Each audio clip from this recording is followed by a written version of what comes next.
took me to this beautiful place. Where exactly are we? What is this building? This is the main building of Warsaw Technical University. It was built between 19th and 20th century, and it was inspired by Polish architecture of palaces and also by Italian Renaissance and Baroque. It's quite beautiful, quite big.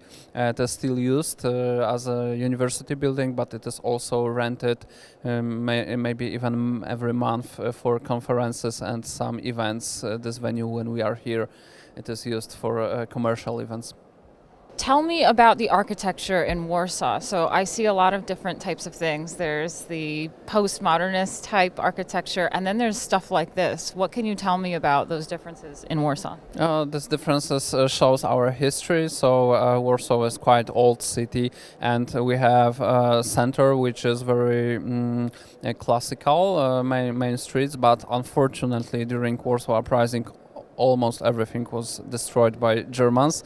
So this historical part was rebuilt after the war, but the free space was filled by new buildings after the Second World War in 40s, 50s, and even now we have still free space, and we build modern buildings.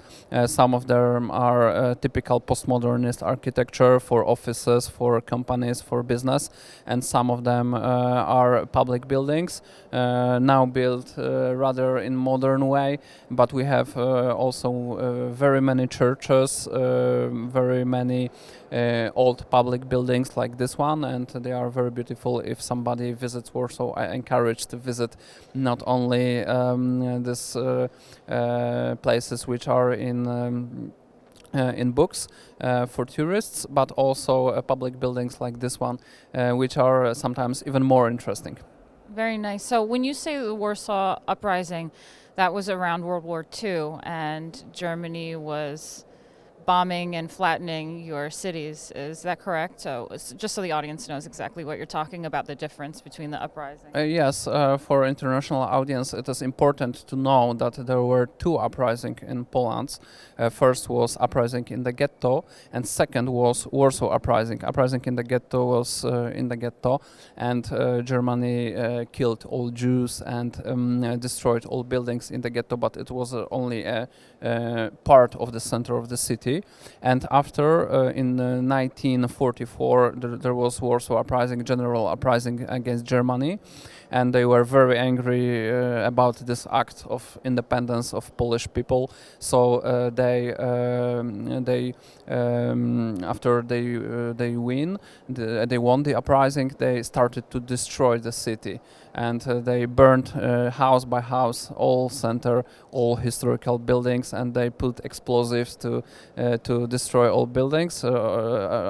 Fortunately, they destroyed only 90%, not 100%, but we rebuilt as a Polish nation what was most valuable, the part of our heritage, and the rest was still under the ground. So sometimes when you walk through the center, especially in the north, on the north from the center, you will see small mountains, and on these mountains are new buildings. So these mountains are is what was after the destroying old buildings.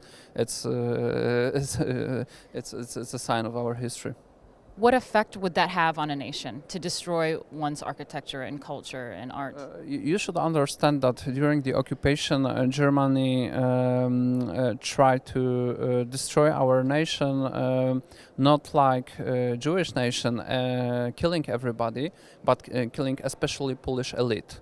So they had lists. They were prepared before the occupation, and when they came in, they started to gather people, for example, professors, priests, clerks, leaders of the army, officers, and they killed one by one to, let's say, make. They had the theory that Poles should be nation to do only easy work for Germany. So they do not need any elite, they do not cultural heritage because it's useless for them, and they were going to destroy all of that because they were thinking that they are a superior nation, Nordic nation, and Slavic nations are lower in this hierarchy, so they could be treated like slaves. Yeah, I mean, to destroy a nation and a culture, to destroy a nation, you would destroy its culture and its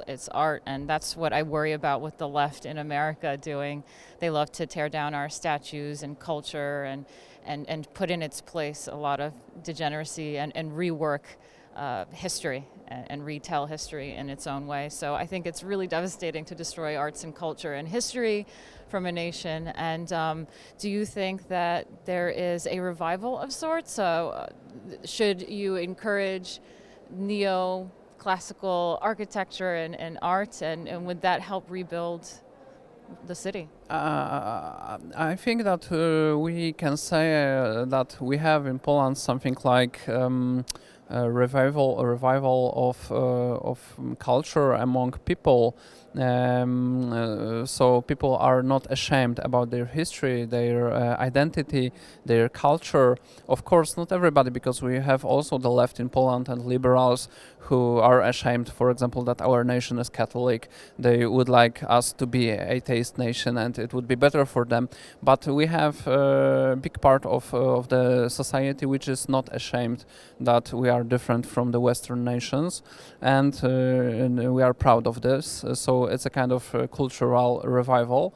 But when we take this, let's say, higher level of the society, for example, the elite in media, in academia, they are not in favor of that because majority of them are leftists or even post-communists or liberals oriented to the West, to the Brussels especially, and they are not in favor of such trend. It's rather among part of the youth, big part, maybe even bigger, but the older generation is more liberal. The younger generation is more oriented for the independence of the country, is more Eurosceptic. But still, I think we are looking for the shape of this revival. So, for example, when we take the architecture, neoclassical architecture, still in Poland, such trend like building neoclassical building is not popular.